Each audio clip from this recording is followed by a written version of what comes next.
Assalamualaikum warahmatullahi wabarakatuh.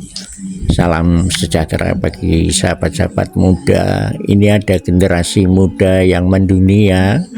Beliau adalah panggilannya adalah Gema, atau dalam keluarganya dikenal sebagai Anandia Larasati, putrinya dari Ibu Insinyur Lina Suratman MM. Kami dialog terbuka bersama sahabat-sahabat dengan Rotary Pandawa Semarang Club di hari Sabtu kemarin tanggal 19 April 2025 di tempatnya Kolabox sebagai co-working space-nya. Yuk. Komunitas, workshop, dan lain-lain. Sekarang ada kelas pembicara, jadi kelas untuk bagaimana caranya untuk berbahasa isyarat. Kita di atas juga ada student CEO, jadi untuk murid-murid bisa level up lagi dan bagaimana mereka bisa menaikkan bisnis mereka. Nanti kita di sini juga ada silahkan menonton itu komunitas film dari anak-anak Semarang yang bikin film. Ada banyak banget lah rangkaian-rangkaiannya Bapak Ibu hari ini. Jadi saya harap akan jadi ya sharing dan lain-lain yang saya jadi sedikit promosinya dari Gema ya, namanya udah 3 tahun ini ya Kolabox, nggak tahu tiba-tiba dia kita dong sedikit mengenai itu. Nggak, maksudnya apa sih yang membuatmu ingin apa suka dengan Kolabox? Oke, sebagai janji mungkin sedikit background aja dari diri saya. Ini kelihatannya kelihatan banget ya ibu yang bangga itu seperti apa. Jadi cari alasan aja supaya anaknya bisa bercerita ini. Ya jadi kebetulan sebelum saya di Semarang saya bekerja di Belanda sebagai manajer di startup hotel, dan sebelumnya saya juga pernah handle IO dan membentuk ya di Belanda juga. Jadi background saya dominannya di Belanda. Kenapa saya tertarik untuk kembali ke Kolabox dan Semarang itu karena saya melihat ada banyak potensi dari orang-orang yang ada di Semarang sini yang mungkin mereka sendiri kurang melihatnya, kurang menyadari dan butuh sedikit dorongan aja sih. Walaupun tuh small factor ya, dan banyak banget juga yang sangat bersemangat untuk berkontribusi kepada kota juga. Jadi saya merasa Semarang itu sebenarnya sangat menarik gitu, dari sisi perkotaan dan dari sisi warga-warga yang ada di Semarang. Itu dia kecilnya Ibu. Nah, ini mumpung sebelum ini nih, sambil nunggu teman-teman nih dari Rotary yang mohon maaf sampai sekarang ada beberapa acara yang agak terlambat. Mungkin ada Bapak Ibu yang mau komentar nih dengan bisnisnya ini. Sebenarnya kan bisnis yang nggak dibilang bisnis ya, bisnis yang nggak biasa kan, larinya ke socialpreneur tapi juga mencari juga bisnis juga gitu. Mungkin ini semua arsitek yang di sini ya, dan Pak Pujo ini dosennya Bunda. Jadi bareng-bareng semua banyak arsitek-arsitek hebat di sini. Nah, mungkin ada nih yang ingin penasaran nih kenapa Vertikap misalnya, atau kenapa mumpung nih si Gemanya ini lagi di sini, bisa barangkali Bapak Ibu ada yang pengen tahu, kepo aja, pengen tahu, pengen tanya.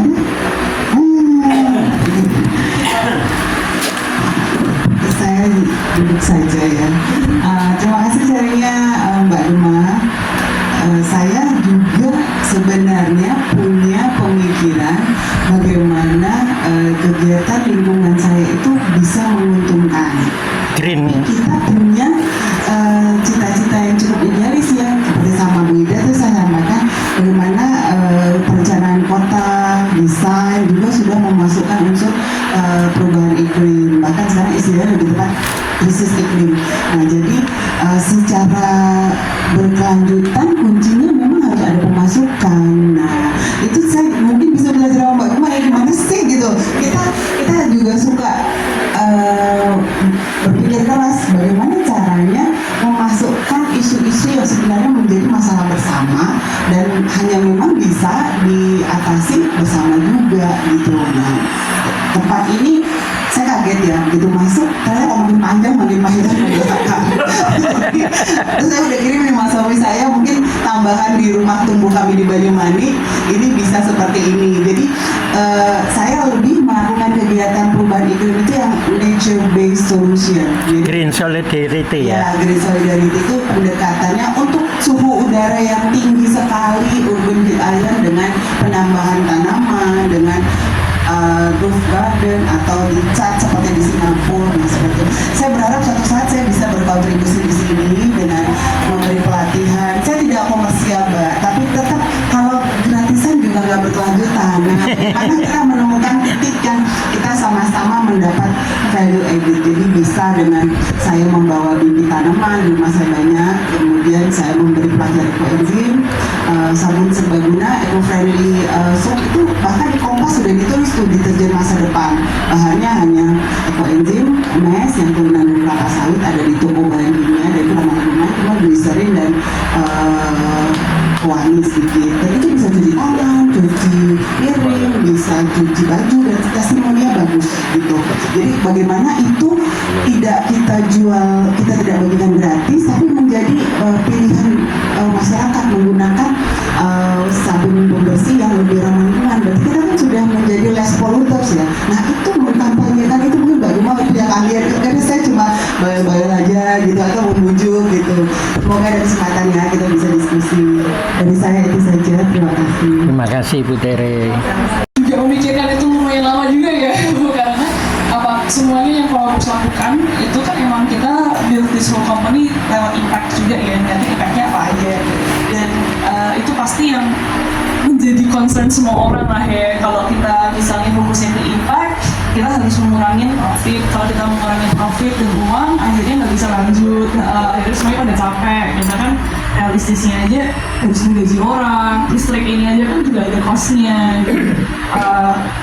Itu yang sebenarnya aku sadari banget tuh, walaupun kita mau membangun sesuatu dengan impact, itu kita masih nggak melihat ini sebagai bisnis, dan salah satu part of bisnis itu adalah memahami audience dan edukasi level yang ada di audience itu. Jadi contohnya waktu kita approach climate change gitu ya, kita pernah ngadain satu FGD, kita merasa seperti ini bisa deh kita bikin diskusi publik sangat kecil, ada dari mahasiswa, ada dari murid, ada dari profesional, dan itu, dan kita bisa mendiskusikan satu topik yang lumayan berat. Waktu itu kita ngomongin tentang urban farming, apa kebutuhan urban farming. Yang kedua itu kita diskusiin tentang bagaimana membuat creative industry lebih inklusif lagi. Kita diskusi tentang climate change juga. Nah itu yang memberi bagi bibit tanaman. Nah itu Green Solidarity. terima kasih. Saya pandai aja. Kebetulan saya juga satu tim dengan Pak Putra ya. Jadi kita ini ketemu Putri saya kok banyak yang kenal.